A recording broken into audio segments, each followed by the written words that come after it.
See if they can hear. Good evening, everybody. Floyd, I'm going to ask you, can you hear me on the other end? Just on mic if you can. I can. Thank you, Floyd. Appreciate that. So we're going to get started. This is the last of our informational meetings for the April 6th referendum. And it's kind of a small, intimate group, but that's good. You can ask a lot of questions when we're done. And, you know, we'll give you the information that you need so that way next Tuesday, you'll be able to decide and vote how you wish. So as Mr. Board's getting the PowerPoint up and running and ready here, we're going to check in with you again to make sure that you can see the screen. Floyd, can you see the screen on your end? I can. Okay, and it's got the presentation up there? Yes, sir. Okay, thank you so much. So, yeah, why don't you do it? So again, welcome tonight. And if you have questions and you're online, why don't you use the chat box for us? And if you're here, if you can just hold those questions to the end, we'll be more than happy to answer those for you as we go. So with that, I'm going to give you a little history of this process and all that we've gone through to get to where we are today. Starting with over a year ago, actually a couple of years ago, our school district engaged our community, our parents, our staff, as well as our students to really look at and develop a vision for the future. And we started with SMART goals. We went through and had a process where we reviewed a bunch of data, again, surveyed all of those different groups, and we came up with some goals for the district. Now, one of the top goals that we had is to have better communication. And because of that, we decided that this referendum was going to be a community process. We first started this last January by involving FEH. And the reason the board asked to involve an architectural firm is so that we could go through our buildings with a fine-tooth comb, see where we were, and if we had any code issues that we needed to take care of, all the fixes that need to be fixed. And then we utilized FEH to help us to gain some community input. And their process was to have an advisory task force. And that advisory task force came together to hear information that they shared about our buildings. And then they asked questions about how did they want our, or see where we would be in the next 10 to 20 years as a school district. And so engaging in that, they created a survey to send out to the community. We had over 800 responses in that survey that went out last spring. And with that, a lot of information came back. One of the things that we asked was, what should we do with Rockbridge? And about 92% of the folks said sell that. And we did. This last December, we sold that, and it's no longer a part of our district. And we asked a lot of other questions about how would we restructure, what kinds of things are important to you as we're looking into the future.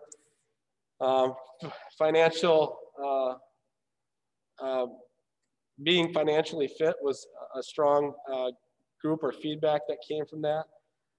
Getting more efficient, looking at a 4 or 3 building model instead of a 5 building model, and trying to seek savings out as a district by shrinking our footprint a little was something high of value.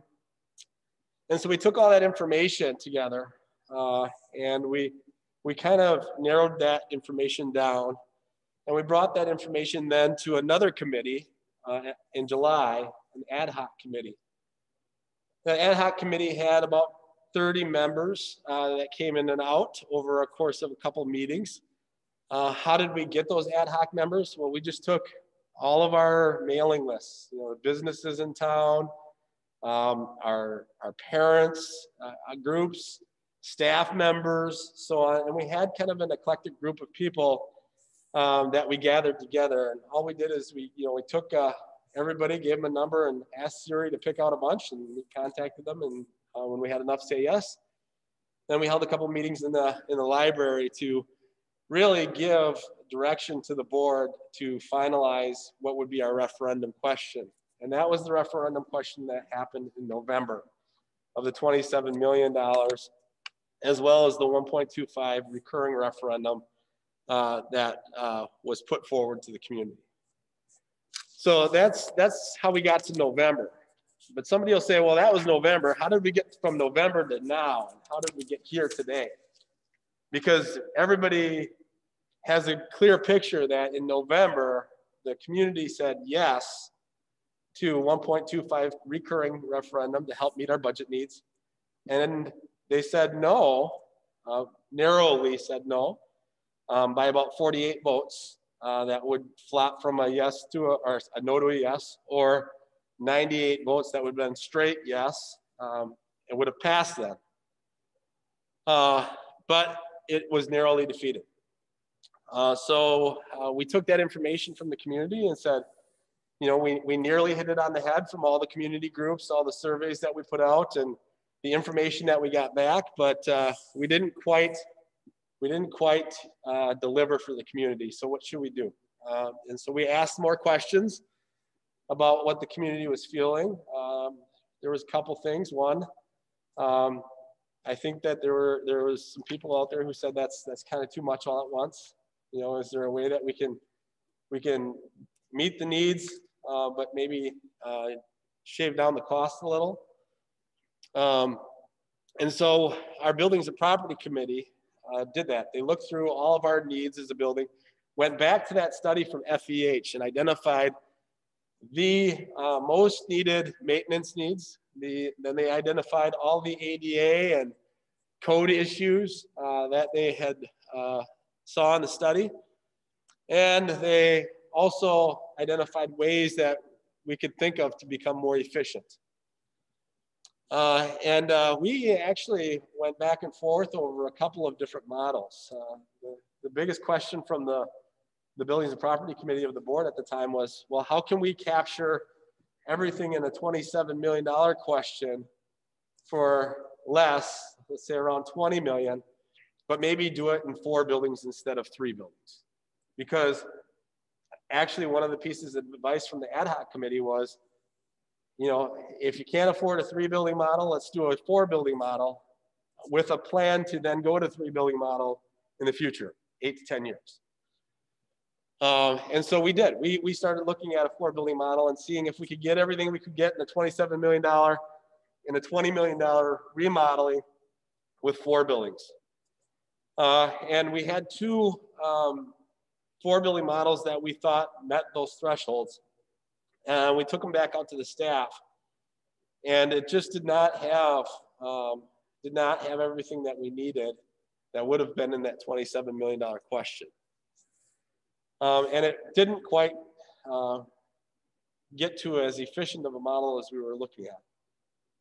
So after more digging through and looking at and having some questions with FEH, we came up with a model that was a 3-building model that was probably the most efficient building model that we've come up with so far for district-wide efficiencies.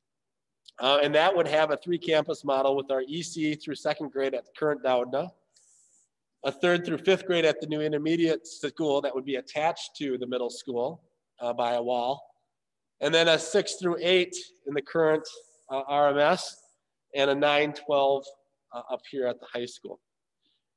So that's the model that you see in the referendum today. So what are the things that keep guiding us? We keep going back to what the community said, and the community said this: we expect that the district provides the best educational opportunities in the most cost-effective and efficient way possible.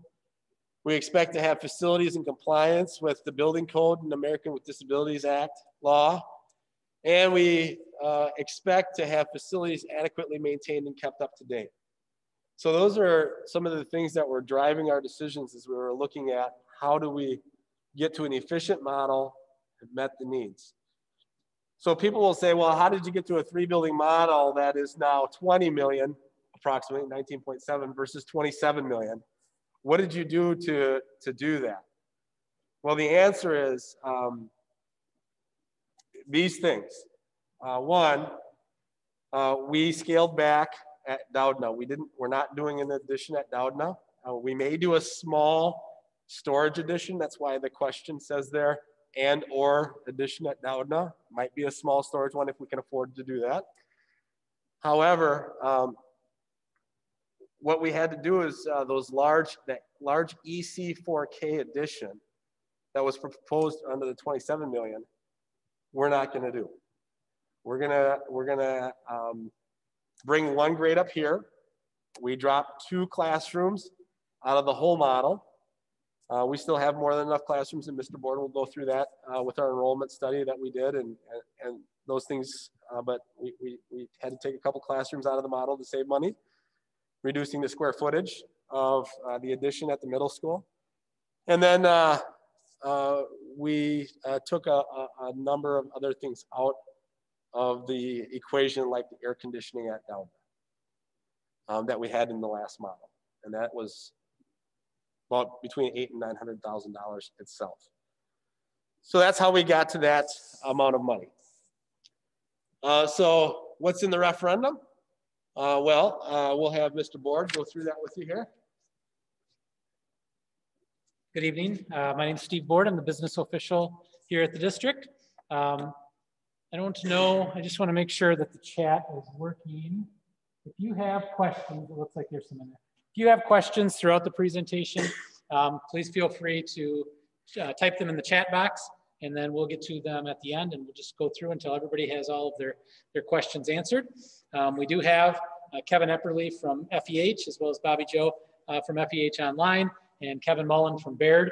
Our financial services are here as well, so we've got the full team that can answer any questions in addition to Mr. Burke and I. Just to clarify one quick thing that Mr. Burke just said, that one additional grade is not coming up here as in the high school. We're adding another grade to the middle school or the intermediate campus. Okay, so I just want to make sure that the referendum plan didn't have that. So what is in this referendum? Well, it's the ability for the school district to borrow up to $19.7 million. And that would be to build this new intermediate school onto the current Richland Middle School. It would be a 3 through 5 building, and it would be extending off to the south for the most part into the parking lot. I'll go through kind of the site plan here in just a moment. It would also include a full roof replacement here at the Richland Center High School. This is an original roof. The building was built in 1996. If you do the math, that makes it 25 plus years old. And we have some leaking going on throughout the high school roof, and it is desperately in need of repairs. It's about a $1.6 million project. We have roof replacement in some areas at the middle school, not the full roof replacement. Some of the roof has been done in the past, and therefore it doesn't need a new roof, but the areas over the gym, art room, commons area, those areas in particular need a roof. If you've been to the middle school lately, there are tarps and contraptions to collect water that are dripping down from the roof in the gym into buckets. Okay, so this is a very visible problem that we have. In addition to replacement of some hard surface areas, loading docks here at the high school, out and back are in need of concrete repair. Our parking lots, we were able to do some of the parking lots in the 2016 referendum, but we still need to do some repairs to the student parking lot here. And then just some exterior repair at the middle school, just to take care of that deferred maintenance and water intrusion locations that are going on there. So this is the plan at the Richland Middle School campus. If you are at home, the flyer that you have, this picture was taken directly from the flyer. There's a flyer available in a PDF online on the district website. If you're here in person and you didn't grab one, feel free to go grab one real quickly. It's the inside flyer, but I'll try to take you through it, and I apologize, I'm going to step off camera here a little bit. That'll be good for you guys. Okay, so this is the front of the middle school. Okay, everything in gray is the existing building. Okay, everything in orange is a new, okay, new construction. And then the variety of other colors, the greens, the blues, the salmons, the yellows, those are different types of renovation that are happening. Everything from light renovation to heavy or kitchen renovations. And each of those come at different costs. So the current middle school, for the most part, physically is staying the same, okay, with the exception of these roof replacements and things like that over the gym and the art room and in the commons area. The one change that they're looking at making from an academic standpoint is currently this wing over here to the north is 7th and 8th grade with some special ed classrooms up here on top. And then our 6th graders are kind of located around the cafeteria. And one of the plans that they're exploring is to move the 6th graders into this wing with the 7th and 8th graders. So this north wing would be a full academic wing. And then make the center area around the IMC and cafeteria into a central location for students to get services that they may need, whether that be special education classrooms, occupational physical therapy, speech, those kinds of things, as well as some of the electives, music, band, art, some of those things would be located in the center area as well. So this area right up here is the current music and band room. And there is some light renovation going on and medium renovation going on in the choral department. This classroom is currently a classroom, 6th grade classroom, just to the north of that. That would become the elementary music room. The band is located in to the east. It currently has risers in it to make the space much more usable. Take those risers out of there, those permanent risers, and make it flat surface. And then the orange add-on that you see, this would be for a little bit of an expansion of the band room to accommodate the number of kids that we have in our band, as well as some instrument storage to the north. Okay, so that's kind of this music department. Just to the south of the band and music, and this would be to the east of the current gymnasium. This is the gymnasium right here. This would be our new tech ed wood shop area. So currently, our wood shop is in this area right here, just to the right of this number 2, and art is located in this area. Given the intermediate school addition, we would need 2 art rooms, and so one of these would become the 3 through 5 art room, and then likely this one on the right here would become the 6 through 8 art room, and then we would be able to build a newer, more modern tech ed room for our students to learn those skills in 21st century classrooms. And then to the south of the gym, okay, this is where the new intermediate school would be sitting. So this is currently parking lot, and basically it's in the shape of a U, where you've got classrooms wrapping around the south and the west, and then you've got some spec ed classrooms in here as well.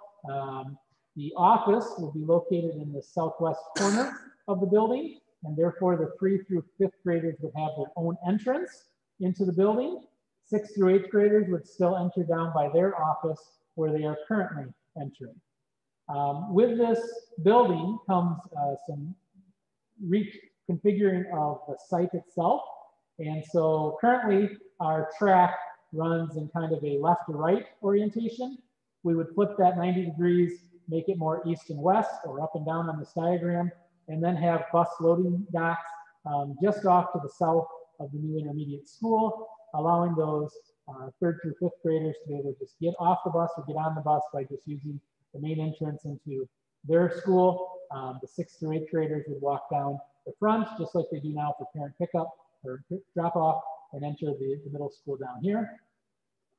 We also have a multi-purpose room. This is about the size of a half of gymnasium. It's not a full-size gym, but it is more than enough to accommodate the physical education needs that those students would have and the space that they need for that.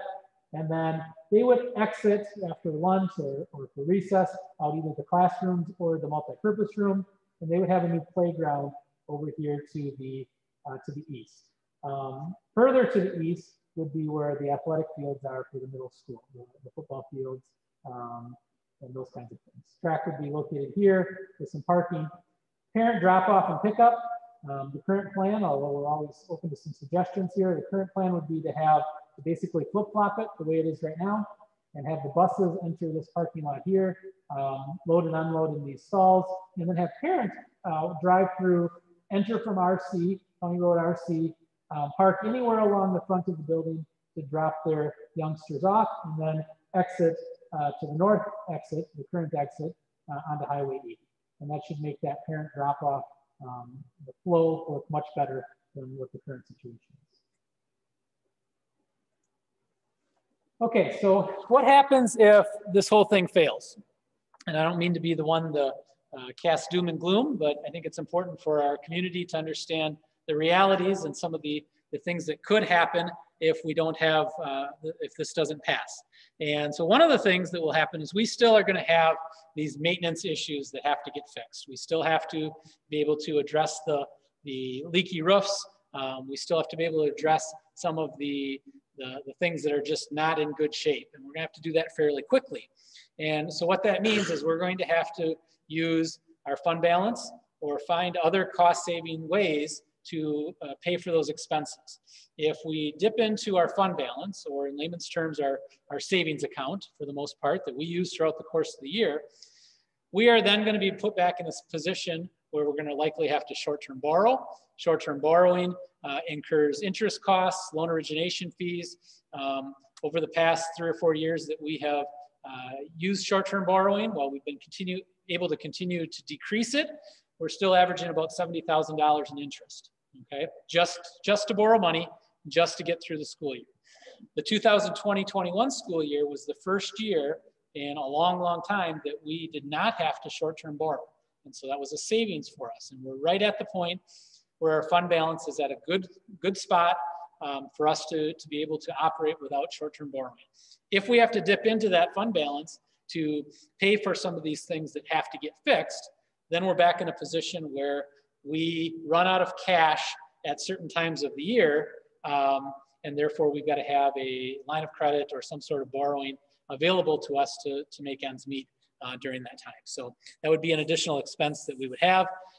If it's not that, we're going to have to find other cost-saving measures, whether it's in staff reduction, program reduction, program reconfiguration, moving 7th and or 8th graders up to the high school and trying to eliminate a building that way with a domino effect. We may have other sacrifices. Any of those things are on the table for the board and administration to look at should we have to take care of those expenses. In addition, we currently have about $250,000 in operating expenses annually. And I'm not talking maintenance costs. I'm not talking about the maintenance salary. Okay, those people would be retained and they would be moved to another building. I'm talking about just operating costs to keep those buildings going in an educational setting. So that's $250,000 that we would continue to have unless we were to find other ways to reduce the number of buildings or other cost-saving measures within Lincoln and Jefferson. And then from a student standpoint, we're going to continue to have some of the students in our district transition between 5 buildings throughout their educational career. So not all students currently do that. Some of them only have 4 transition between 4 buildings, but we do have several students that go to Lincoln as 4K. They then transition over to Doudna as kindergartners, and then they transition over to Jefferson for grades 1 through 5, before they transition to the middle school for grades 6 through 8, before they transition to the high school for grades 9 through 12. And while it's probably not as big of a deal for an 8th grader to transition to the high school, it is a pretty big deal for 4-year-olds, 5-year-olds, and 6-year-olds to have to go between 3 different buildings the first 3 years of their education. And studies will show that every time a student has to transition to another building, there is a higher risk for anxiety, there's higher risk for academic drop. They're less comfortable in the buildings that they're in because they don't know anybody, they don't know the culture of those buildings. And so having transitions be reduced for all of our students would be a benefit for them both personally and academically. So what are some of the benefits? Well, I just touched on one of the big ones. If we can reduce the number of transitions for our students, that's going to reduce a lot of the problems that students have transitioning between buildings, the anxiety that develops, and the loss of learning. We're going to have a situation where our teachers are able to collaborate and work together more effectively and efficiently. Right now, if you think about it, we've got, say, third grade. We've got 2 third grade teachers at Jefferson. We've got 3 or 4 more at Doudna, okay? And it's very difficult for them to communicate and stay on pace and talk about different teaching strategies throughout the course of the year. There are a handful of in-service days that they can talk and work together, but a lot of those in-service days are jam-packed with other activities for our teachers. This would allow them to work together on a daily basis, okay?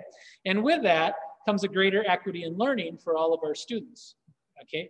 It's impossible for every second grader in our current situation to be getting the exact same material when some of them are at Jefferson and some of them are at Doudna. They just have different ways of doing things and different things available to them. Some good, some bad. This would allow all of our students and all of our grades to be at the same location and be able to keep equity in learning. We'd be able to make sure that we are ADA and code compliant. We have a lot of issues right now where we are not up to compliance. I'm going to just go back a couple of slides. And one of the things that we are adding at the middle school is an elevator located just the screen number 6, just to the side of this. Right now, we have no way for any students or staff that may struggle with stairs, okay, to get down to the lower level, okay? And we have issues like that throughout our buildings, and this would allow us to try to meet the needs of those Americans with disabilities or any other building code compliance issues that we might have. We would be able to expand the number of our special education classrooms. This would allow us to even further meet the needs of all of our students across the full spectrum. And it still leaves us room for about 350 additional students. Right now, we have right around 1,400, the equivalent of 1,400 students. This year with COVID was a little less, but for the most part, we've been right around 1,400. This would allow us to increase by another 350 students should we get an influx of students in our building or in our district, in our population. So while the studies that we've done from an enrollment standpoint do show that we are in a declining enrollment, okay, our biggest classes over 100, are currently in the high school and at our current 6th grade level. So as in the incoming classes are all right around 80 students, okay? So as those 100+ classes graduate over the next few years, and we replace them with 20 to 25 student less grades or classes, we will be probably dropping in enrollment. But again, we do have room for expansion, or excuse me, room for additional students should that trend get reversed. We're hoping this will help with our open enrollment.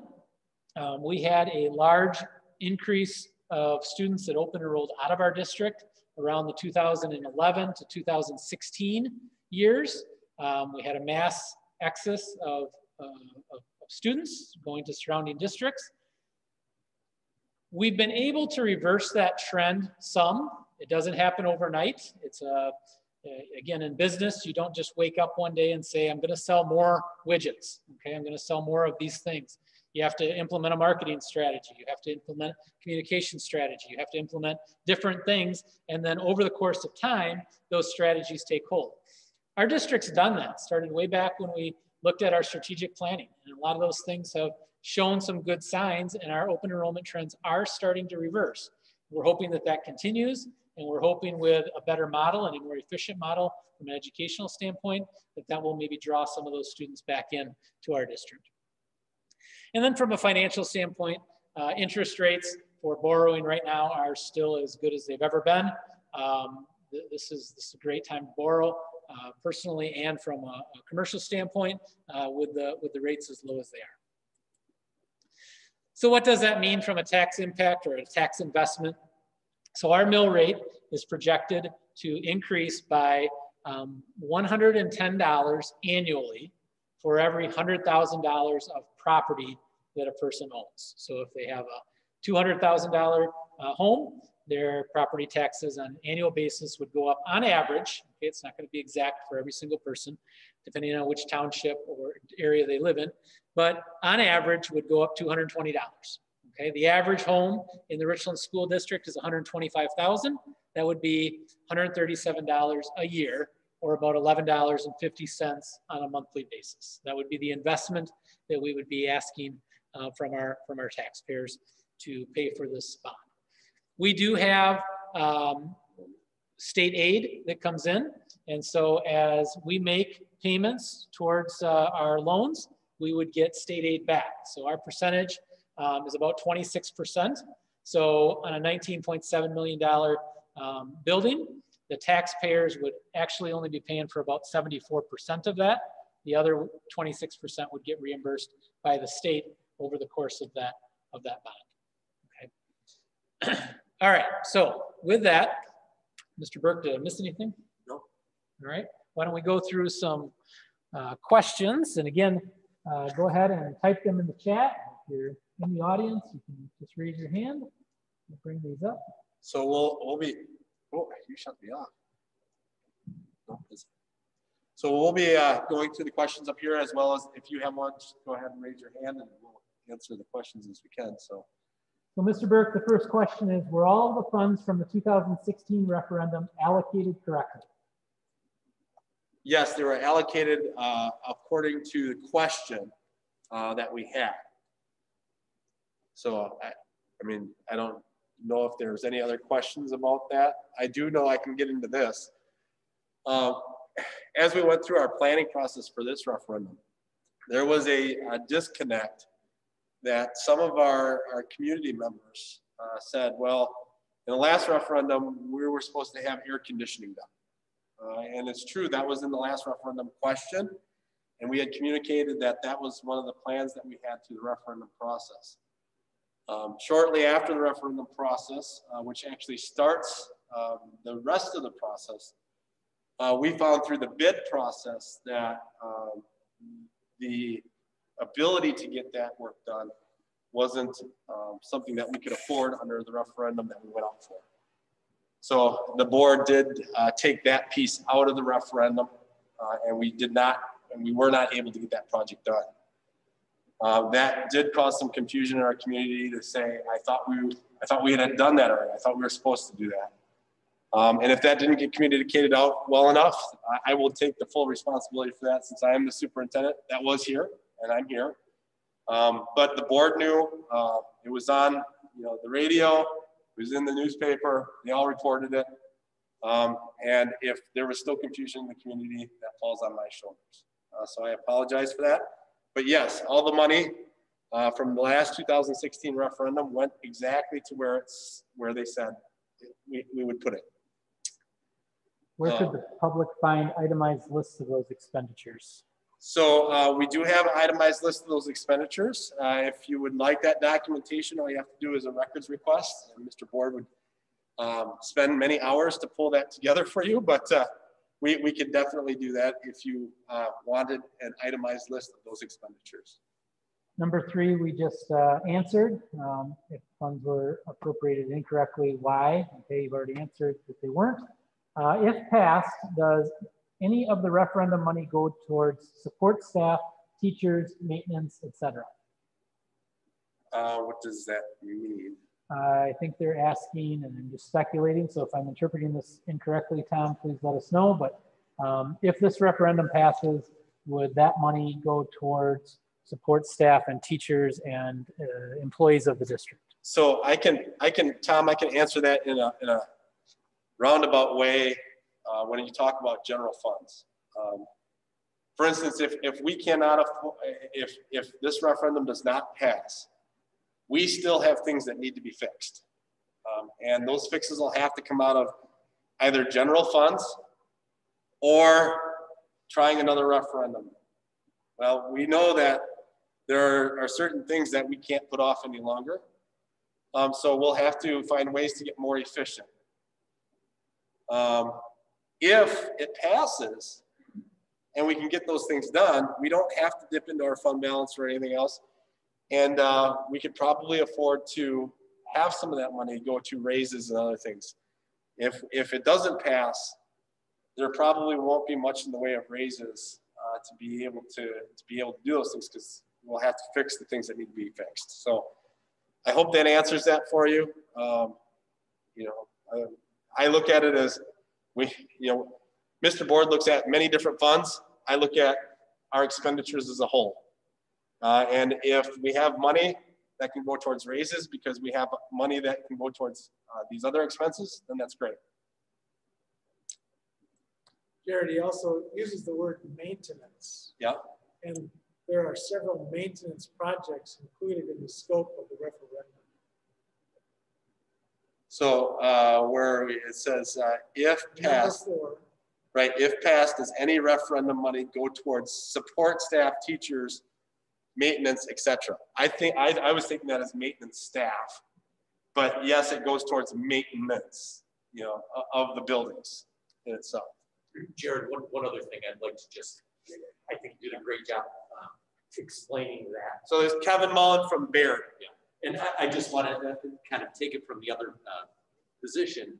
If the 19.7 is passed, the only thing that money can be used for are the maintenance items identified, correct, roofs and that for new projects. So no, that 19.7 can't be redirected for operational costs. And I think that's a good distinction. Hang on to that, Kevin. You're the next one. Okay.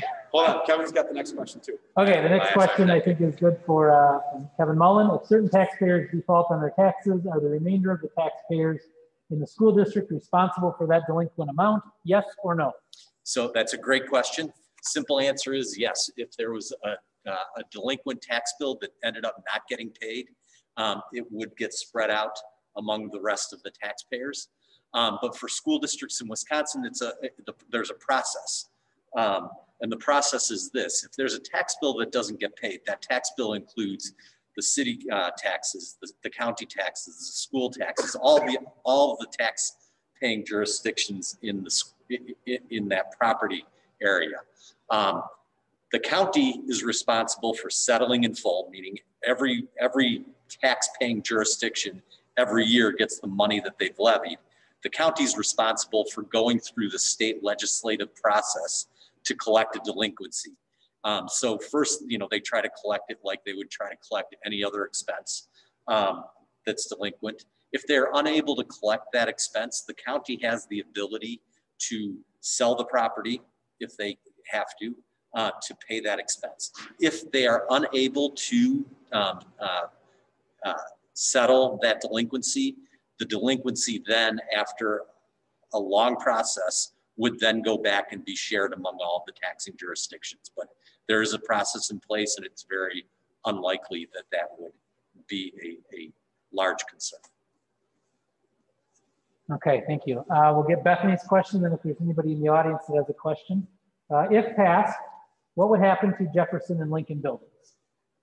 So the current plan, or at least the plan that's been discussed, is that we would sell Lincoln right away or as soon as possible.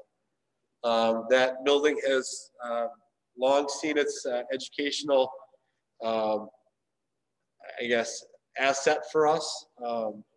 We would have to put a lot more money into it in order to keep it as an educational facility. And then Jefferson, through our strategic planning process and involving the community, there were a number of things that kind of intrigued some of our board members about would we continue to hold on to it or not. Things like charter school were mentioned, maybe utilizing that as a child care center for, if there's a group available, or even trying to re-resurrect our child care that we did before and after school, our kids club program. But there are some ideas there that we may look into because Jefferson does still have some instructional value to it, and we may use it in that regard. And I would say, just add that depending on what the ultimate use of that building is, would determine how that is funded. So even if the district does hang on to it, it's still very possible that we would realize that full operational savings because it would be funded in a different manner. Right, because it'd be funded in a different manner, whether it's through a community fund or other dollars. Okay, you're welcome, Bethany. Anybody in the audience that has a question? Nor? Start. What is the plan for spending the 1.25 million? Whether or not this referendum, the next referendum, like will you make up your mind afterwards and make changes there, or? No, well, it is a little dependent on this model. And the reason I say that is because the 1.25 million was actually predicated on having a 3-building model. That was paired with our $27 million question. I'm going to interrupt you just for a second. Yep. Can you repeat the question for those? Oh, yep, I'm sorry. So Ms. Knorr asked the question, with the $1.25 million recurring referendum, will passage of this question change how we might spend that money or not? Is pretty much what you were asking, correct? Right. Like, okay. You know, it passed in November, and you're saying, you know, this is what we wanted the money for, but now let's just say the referendum does not pass. Does that change how you're going to spend the 1.25? It could, and here's the impact of how it could change how we spend that 1.25. If this question doesn't pass, the 1.25 was to continue operations, and continuing operations means making sure that we can, continue to try to fix the things we can fix within our budgetary parameters. Obviously, fixing an over $1 million roof in any one-year budget is more than we can afford in any one-year budget. So that 1.25 million recurring is not going to just automatically fix the roof, because we do have other expenditures that are going into that. We have a rise in healthcare costs, rise in staffing costs, and so on. If this doesn't pass and we still have fixes that have to be done, we're going to take more of the 1.25 million and put it towards fixing some of the fixes that need to be fixed, and less towards other things like increase to healthcare costs, increase to staffing costs, meaning raises and so on. We won't be able to afford some of those other things that we can afford and put into the costing for the 1.25 to make sure that we have the ability to continue to do that for our employees. And also we would be looking at dipping into things like our curriculum, materials budgets, and other things to make sure that we get the maintenance needs that need to be met. So yes, it would change the dynamic of how we would spend that 1.25. We would rather spend that on things like curriculum and staff increases and benefits increases and other increases like transportation costs, because if we, that's what we went out and asked for that money for, is to continue our operations. And if this question doesn't pass, those monies will be redirected to get some of these maintenance things completed. And you'd still go, instead of a 3-building model, to a 4-building model if it doesn't pass? So the question is, if the question doesn't pass, will you still go to a 4-building model? That's one of the things we're exploring. We do have some room up here at the high school where we can possibly put a grade or 2 up here at the high school. It would be tight. It wouldn't be an easy fix or easy transition, but in order to save some costs by closing Lincoln and not putting more money into a building that has long lived its usefulness as classrooms, because we could put more money into it. However, we're outgrowing the space. The classrooms are rather small for 21st century learning and how we treat 4K now. And if we expand 4K to full day 4K, for a full week, which has been discussed quite a bit in our state, and it could be a possibility for us, we just wouldn't have the room to do that. So that building will be shut down. How would we get there? It may look like moving some of the middle school classes up here. It would help us get more efficient, but probably not as the same vision as we have put forward in the last 2 referendum questions. Any other questions? how is open enrollment trend reducing? For instance, we've had 120 plus students open enrolling out. What numbers are we seeing that show our enrollment trend is reversing? Our enrollment out trend is reversing. You want to answer? Yeah, I can answer that. Okay, so when I'm referring to our open enrollment trends are reversing, I'm looking at both the net the net of our open enrollment out and our open enrollment in. And so we are just seeing signs over the last year plus, maybe 2 years, of those trends closing, the gap closing. You are correct. We've had 120 plus students open enrolling out through that time frame that I had mentioned earlier, and we didn't have many students coming in. Okay, we have now seen that gap reduce. We were losing 10% every year, and that number has flattened off. Our open enrolling out has flattened off. Our open enrolling in has continued to increase. And so we're hoping that we're kind of reached the top, and then we can see that those trends reducing a little bit, or reversing a little bit. Anything to add to that? I'll get back to you. I've heard that in this district, our administrators are able to negotiate their own raises and have done so over the past several years, in the past years. Whether the referendum passes or fails, will administrators continue to negotiate those raises despite staff members not being able to receive pay raises, as Mr. Burke mentioned, if the referendum fails?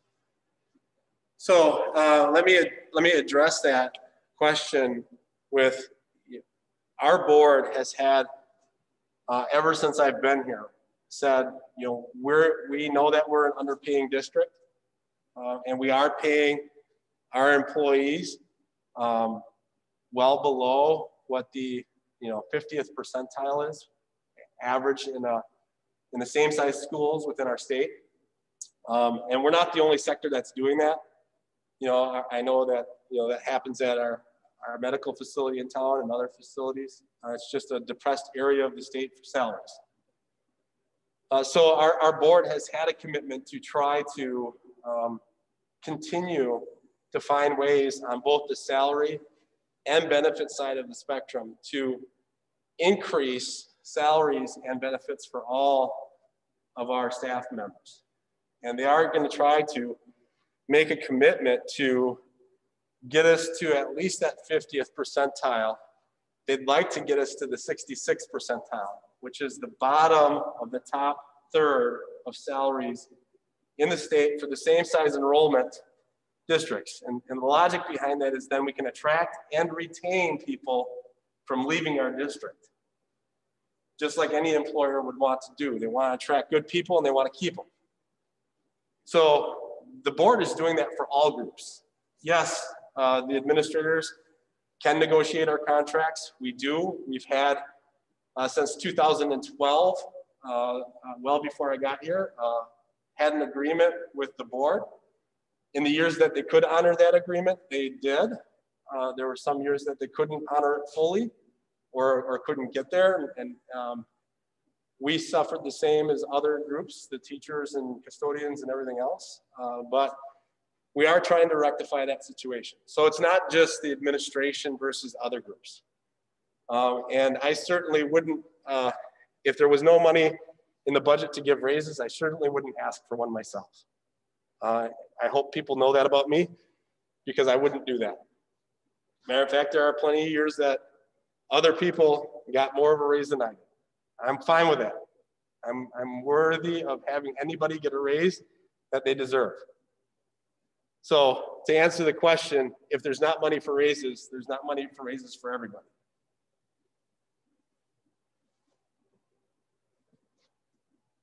Any other questions in person or online?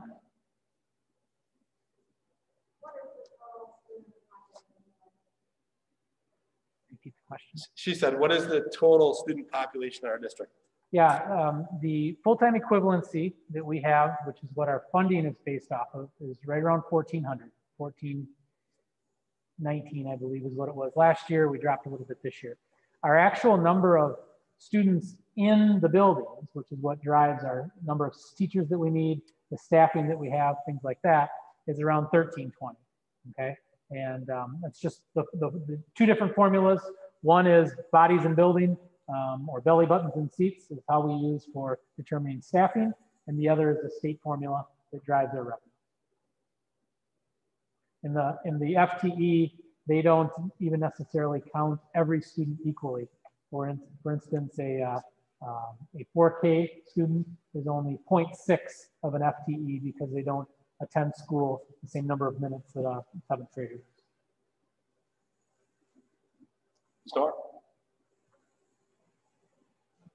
What is our general fund balance and what are the funds that general fund is used for? Yeah, I can answer that. The question was, I believe, what is our fund balance? What is it at? And then what are those funds used for? Okay, so our fund balance going into this year was right around 20%. It was about 3.5 million. That's a percentage of our expenditures in our general operating fund. And though that money is used for covering expenses throughout the course of the year. Okay, so if you think about our expenses, we have expenses that are pretty consistent. We have payroll due on the 10th and 25th. We have utilities that are due every month. We have transportation bills that are due every month. And so that's a pretty linear expense, okay? And so when we start off the fiscal year, July 1 of any given year, with, in this case, 3.5 million, we don't have 3.5 million just sitting aside that we never touch, okay? When our revenues come in, they come in very sporadically, all right? It's set, we know when it's gonna happen, but we get some state aid in October. We get some state aid and property taxes in December and January. We get some state aid, a percentage of our state aid in March, and we get the rest of our state aid in June, okay? And so we have these times where we get these big chunks of money coming in, but before that happens, we run into times where we have a cash flow shortage, okay? It's usually at the end of November, as we've dwindled down that 3.5 million, all right, before we get another 3 million at the beginning of November. If we dip down below what we have available, that's when we have to short-term borrow. We have to have some money available that we can use to pay expenses until we get that state aid and or property taxes or grant money, those kinds of things back in. So that's the reason that we need a healthy fund balance so that we can operate accordingly. In our daily personal lives, you know, we have expenses consistently, but we also typically get paid consistently. School district only gets paid like 4 times a year, okay, in terms of big money. And so we need some time before each of those payments arrive. Sometimes we need money to cover our expenses. And so right now, as I mentioned earlier, this was the first year that our fund balance was high enough at the beginning of the fiscal year so that we didn't have to short-term borrow. We were very close, okay? On December 1st, before our December aid came in, we were down to about $130,000, okay? Our payroll is about $400,000 every paycheck, okay? So we would not have had enough money had something happened in our state aid not come in on December 6th. But we did manage to get through. So does that help? Okay. Might have got a little long-winded there. Tom, you're welcome. Anybody else have any questions? Way in the back in the pack.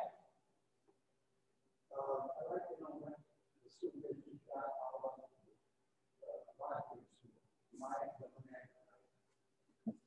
And repeat the question, please. So the question was, what did he would like to know what the district got out of the Rockbridge School and why it wasn't advertised. Well, the bid process was advertised that we were taking bids for the building. We had probably about, I say around 4 or 5 interested parties. When it got to the bid process, 3 active parties were asking questions around the bid process, and only 1 party put in a bid. We did get a bid for $125,000, and we accepted that bid. And that bid was actually over the appraised for sale value that we got. We used Midwest Title Company to give us an appraisal for sale amount. And so we felt very fortunate that that came in above what the appraisal for sale amount was. So hope that answers your question. And maybe it was public. Yeah, it was public. Any questions? Do you have a question? Why are students leaving? Okay. So the question is, why are so many students leaving the district? We have two main responses, because on the open enrollment form, it gives you a number of reasons that you can choose for leaving, okay? One of the ones that is kind of the most apparent is we're a fairly large geographic district and we lose people on our edges. For instance, we've got some people up by Yuba, they go to Kickapoo, and some over here that go to Weston or down around the other area, go to Riverdale or so on. We got quite a bit of that because we're a large geographic district. The other thing that we get back along with that is over the past number of years, we've had a lot of families that maybe lived and grew up on a small farm or on the outskirts into Ithaca or whatever. And they've moved here because our housing is so much cheaper and the jobs are more available here. So they live here, but they want to continue to send their children to their alma mater. A lot of loyalty there, especially Ithaca has a lot of loyalty. So when they move here, they just want to continue to send their kids there, okay? The other one, the one that was more concerning to us and the one that we've been working on quite a bit, had to deal with a culture of bullying that was pretty apparent in our school district. And that culture and the perceived nature as which that we were taking it serious or not, I think led to an exodus. We've since worked really hard as a board. 2 years ago, we implemented a new policy. We've been working the last year and a half to try to implement, and I know it's been difficult because of COVID, a program called Sources of Strength, so that we can teach kids where they can find their strengths and who they can go to for help when it comes to those things. And we're trying to up our discussions, especially at the earliest levels, about bullying and what that means. And also as a bystander, making sure you speak up. You see something, say something, okay? So we think that that's helping, to get that portion of students back. I don't know how or what we can do with the other kind of students who either are on our edges or they've moved to town and they want to stick to their alma mater. I get that. But we are working very hard at changing our culture for students here and staff so that we're a welcoming place for everybody and that we can work at that. So that's what we're looking at changing and continue to change. And we think that involving our community, which was apparent during our strategic planning, said you really need to work on communication. We've been trying really hard to work on communication and try to make that better. We got a ways to go with that too, but that's why it's one of our goals. I might have missed this. If passed, what would be the timeline on closing Lincoln and Jefferson schools? And maybe Mr. Burke or Dr. Burke just touch on the overall timeline of what we would be looking to do if it did pass. Yeah, so if this passes, we would work right away to get bid documents together and to get some of the work done, especially on the leaky roofs this summer. We're hoping that we can get that done and maybe even put up the shell of the new intermediate center on the middle school by early fall. And then hopefully throughout the rest of the calendar year, get it prepared. And then the following year, we would be moving students into the new 3-building model. I would say anytime after that, within 6 months to a year after that, we'd probably like to sell Lincoln. And we'll have continued discussions on what do we want to do with Jefferson as we move forward. Hopefully that answers that question. You're welcome, Bethany. Any other questions?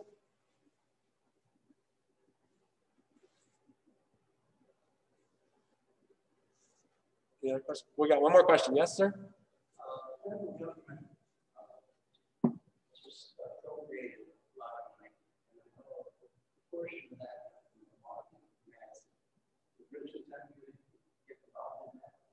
Yeah, so the question was that the gentleman recognizes that there's a large appropriation of federal funds through the CARES dollars, which are CARES, GEARS, ESSER 1, ESSER 2, and ESSER 3.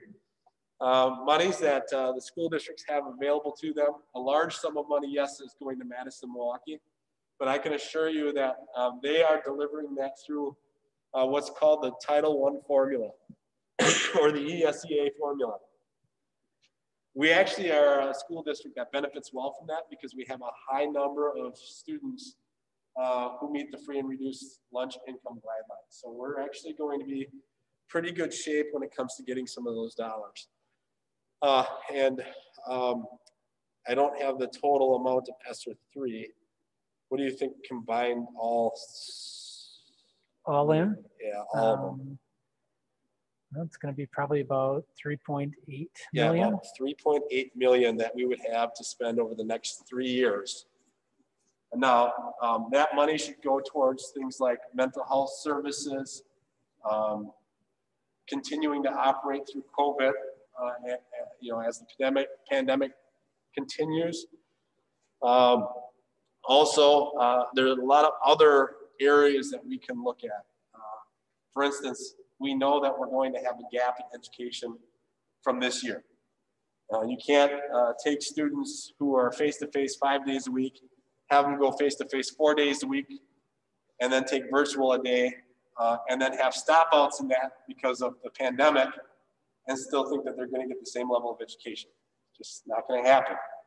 So we do know that we're going to have a gap that we're going to have to make up, and we can't make that all up in 1 year, which is why the government's given us 3 years to spend those dollars. So we'll be looking at how we can change our curriculum, how we can add supports for those students, and how we can, over the next 3 years, take that money and service the school and try to get everybody back on track. So yes, we're actually going to fare fairly decently with that money because of our population. I would just add to that, it's a grant, okay? So they don't just give you a chunk of money and it just sits in your account and you can do whatever you want with it. There are very specific allocations that you can spend it on. For instance, a new roof is not one of those things, okay? It's things dealing specifically with COVID. Transportation increases, social distancing, physical barriers, things like that that are technology.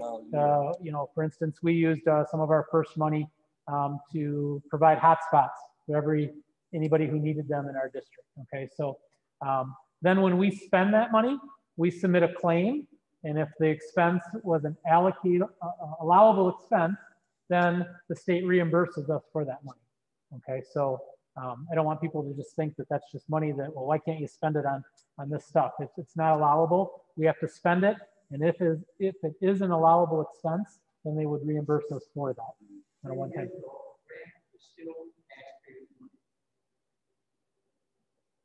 Yes. You're correct. Yes. Another thing I would like to know is last time we had referendum, 2 years ago. Yep, 2016. And at that time, we still had a room. High school at that time. That's incorrect. It is incorrect. That is incorrect. We had approximately $175,000 to keep fixes going to last out to this point in time where we had this referendum. And so the reason that is the last referendum that we put together, I was really new at the school district. I was within 6 months of being here when the board decided to go to referendum. And I said, well, what are the parameters? What do we want to look at? And they recognized that then times are a little tough. And they said, we want to make sure that we keep this under $1 on the levy. So we picked out just the things that, were absolutely needed fixes and what could we get by with to get us out for another couple of years and then maybe do a larger referendum at that time. So that roof, this roof here was repair only. And again, about $175,000, I think is what we allocated to that at that time without the figures in front of me. And the other thing is some people said, well, I know the middle school roof was in there then. And I said, no, only parts of the middle school roof were in at that time too, not the whole thing. Because again, for the same reason, we were trying to make sure that we kept that to a levy limit that we felt the community could afford at that time. This might be a question for Kevin Mullen. In regards to relation to question 6, which was the open enrollment question, how are homeschooled children included in the open enrollment numbers? Are those separate categories? I understand that Richland County is number 3 in the state for homeschooled children. So, speak on the yeah, formula part of it? I can, it's not my total area of expertise, but I was saying it's not my total area of expertise, but my understanding is if the homeschooled student is enrolled through Richland, which many of them may be, they are counted as your student. If they're enrolled in a different virtual school, it's an open enrollment from your district out, which means you still get to count them as a resident student, but then there's a cost that goes out with them. So it really depends on the virtual choice that they make. Yeah, so let me tackle that a little bit. Sure. So I'll tackle that a little bit more too as well. So our homeschool students can partially part-time enroll as a student here to get a couple of classes if they want. We do have some students who would choose to do that for band or other purposes. They want to round out their education to do that. There may be some homeschooled students that are schooled at home, but they're not technically homeschooled. They are enrolled in a virtual education setting where if they're at our school district or another school district, the school that they enroll in for virtual purposes, even though they're being taught at home, they would get that as an enrollment count. So that would actually count for them. If they're not enrolled in any of those scenarios and are 100% taught at home by the family and don't receive services from any school district, no school district gets to count them as an enrollment number. They're simply a non-count child or school-age child is the terminology. So they're a non-count school-age child. No district gets the money for them. Okay, thank you. And then do you know anything about the number 3 in the state? No, I do not know. I would love to, Tom, if you have information that shows that. I don't know if they have numbers by county of homeschooled children, but I'm interested in seeing that number. I probably could get it from the DPI because I know that if you're homeschooling, you have to register with the DPI to say you're homeschooling. And then in order to advance your child educationally, there are steps that you have to work with the DPI to have that happen. So that's an interesting number that I'm now interested in looking up. So thank you for alerting me to that. Question. You want something to add? I was going to say, you can follow up on that with DPI. Yeah, I can follow up with DPI and we'll try to add that to our frequently asked questions document that's going to be on our webpage that you can already access on our webpage. You're welcome, Tom. Anybody else have any questions?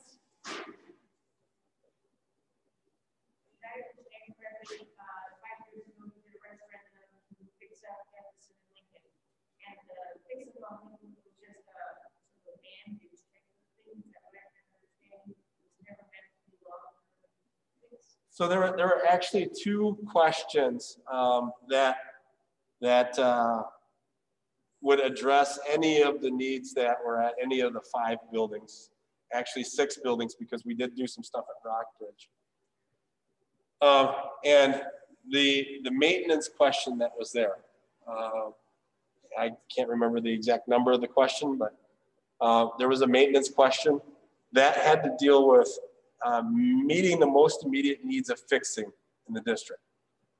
I use the term Band-Aid because I knew that we were going to fix things that absolutely had to get fixed and put some money in for repairs to get us out to another referendum in the future. And that's why I say, it was a temporary fix, get some of these high cost items done that we needed to get done. You see those, as you go through here, like bus lane that needed to be fixed, as well as the road that went up, Hornet Road here, as you go down to Covered Bridge, and some other fixes. A section of the roof at Lincoln, not even the whole roof at Lincoln, a section of the roof at Lincoln, sections of the roof at the middle school, and some other things. Then the other question was actually a site security and safety question. And what that did is it put in any educational facility that we were using for instructional purposes, a secure entry at the main doors, okay? Here at the high school, we did two, one at the high school end where the high school office is, and one down here at the district office end, because those were two main parts of entry to the school. The middle school, we did the main entrance, Dowden the main entrance, Jefferson the main entrance, Lincoln the main entrance. None of that money went up to Rockbridge because we weren't using that for an instructional facility, nor did we think we were going to be using it as an instructional facility. But at Rockbridge, we had to put a new roof on it.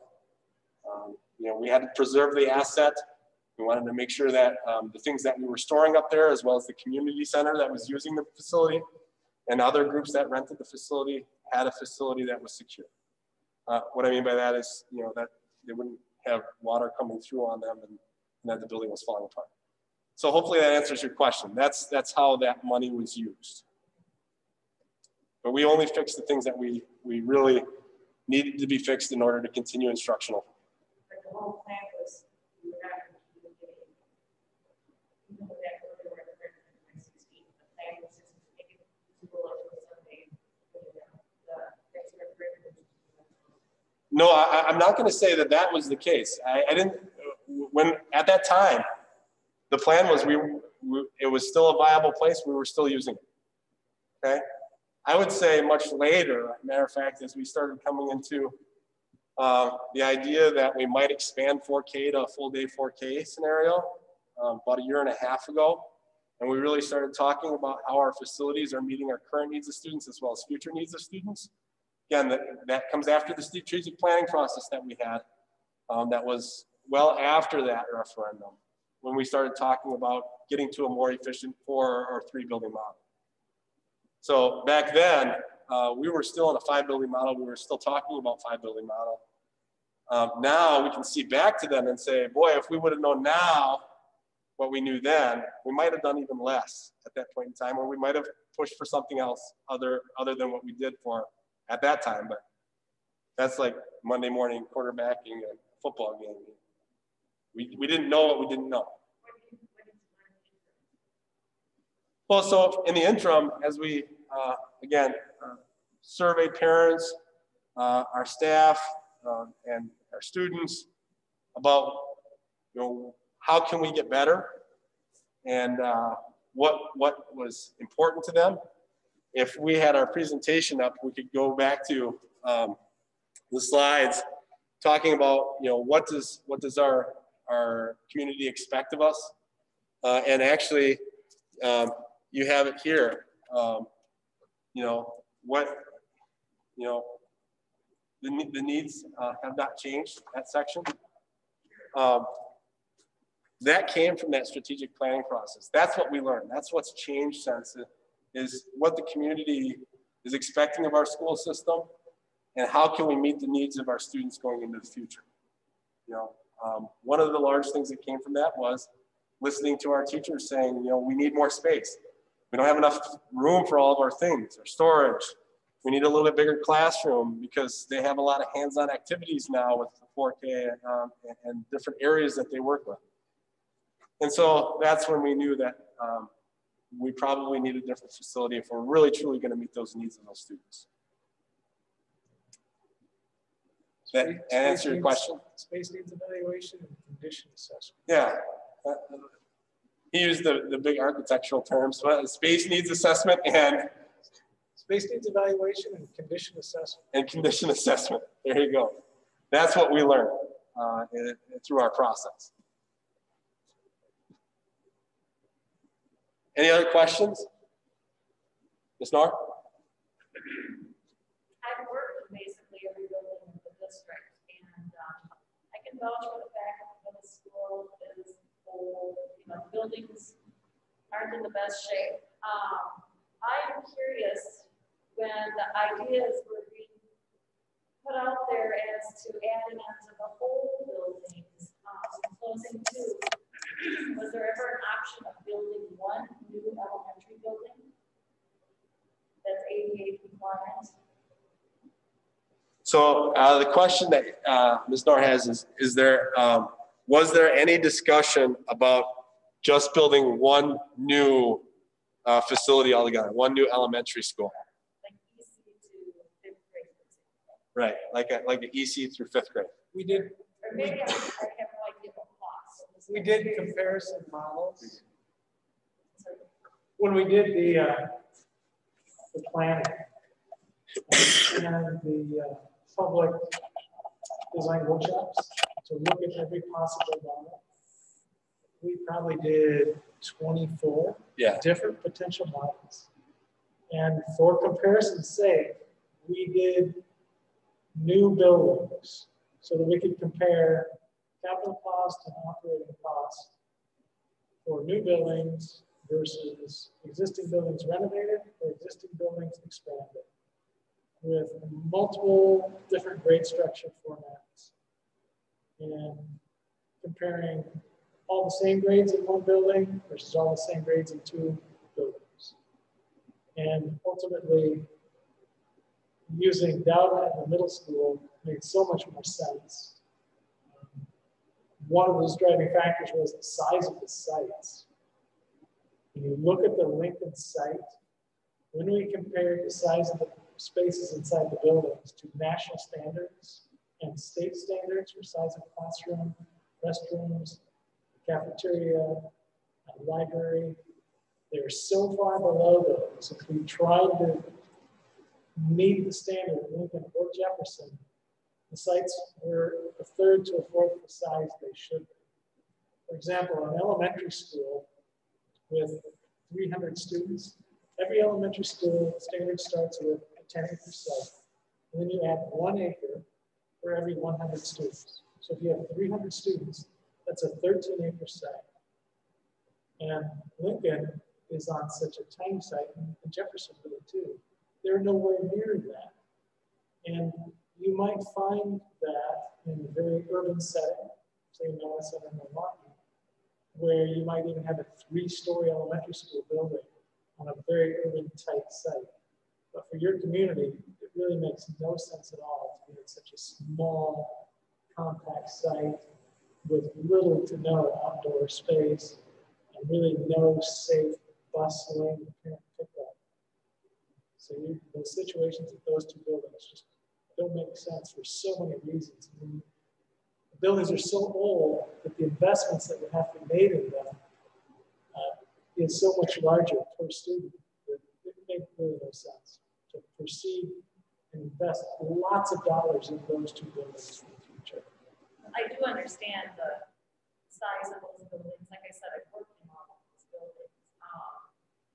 And you know, the state of disrepair in some aspects of the classrooms are old, the floors are old, the bathrooms are old. I get that.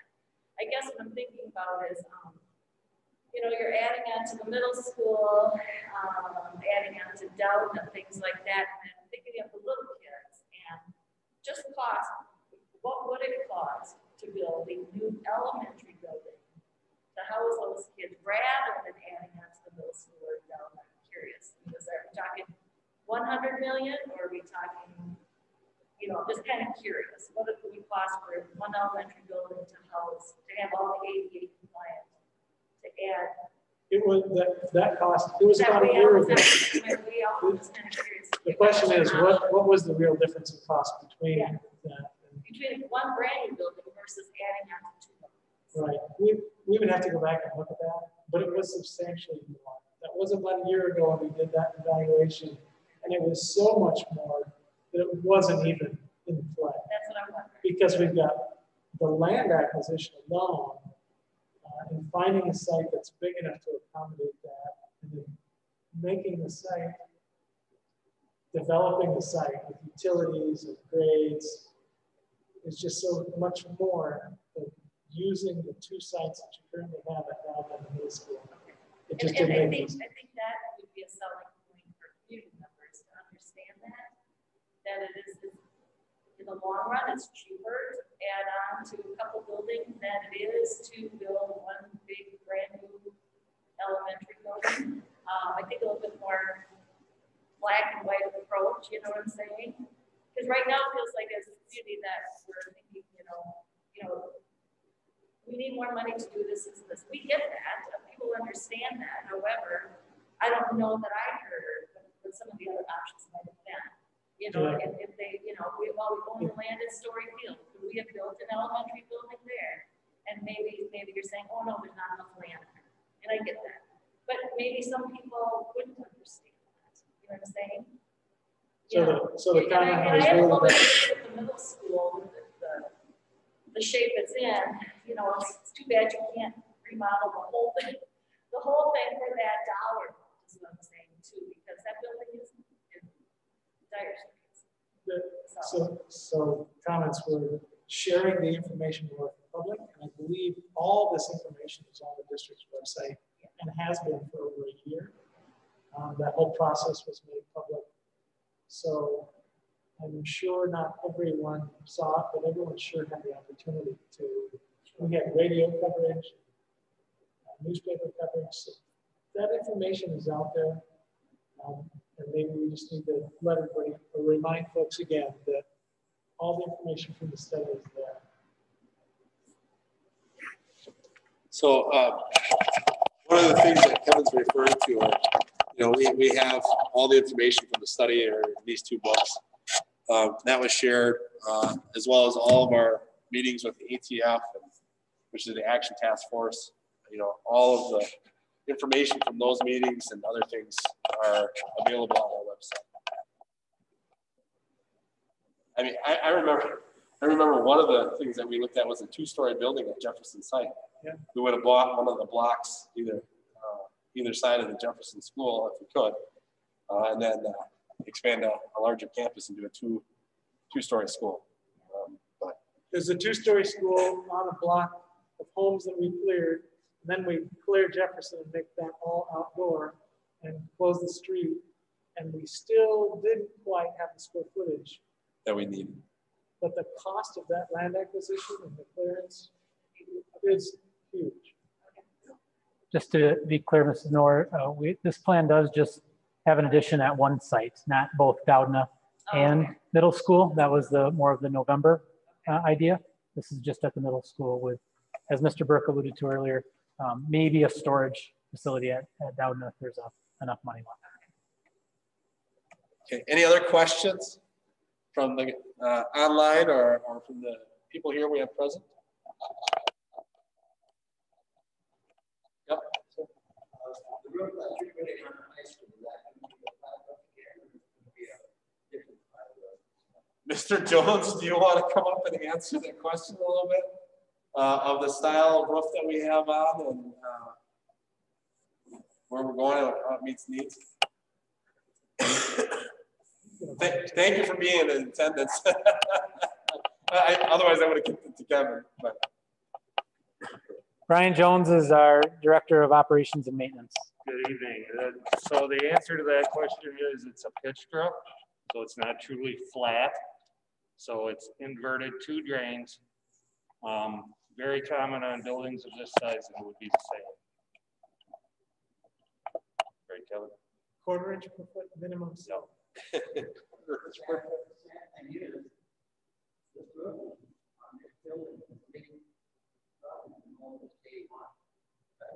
No, sir.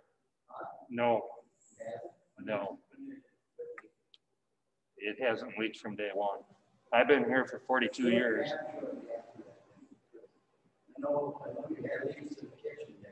We had leaks in the kitchen after the roof pitched in from the snow, but it deflected, but it was repaired. Yeah, that was a heavy snow event that caused that one year. But really the leaks have been more so in the last 2 or 3 years. 2 to 5 years. We've had them on and off.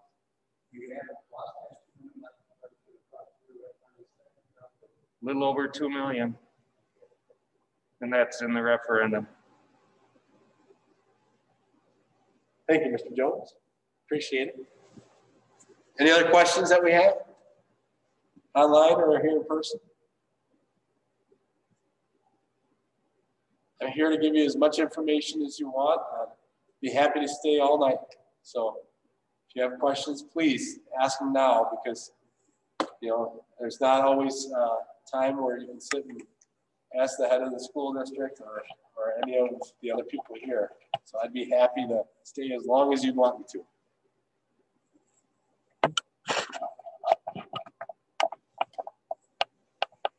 Any other questions? I don't see any. All right, well, hopefully you got all the information you need to make an informed vote on April 6th, which is next Tuesday. I appreciate your attendance. I absolutely appreciate your questions and any comments that you make that can help us be better. So thank you again for coming, showing interest in the schools. We really appreciate it. We will post a recording online. And again, that's a good source of information if you have questions. Thank you.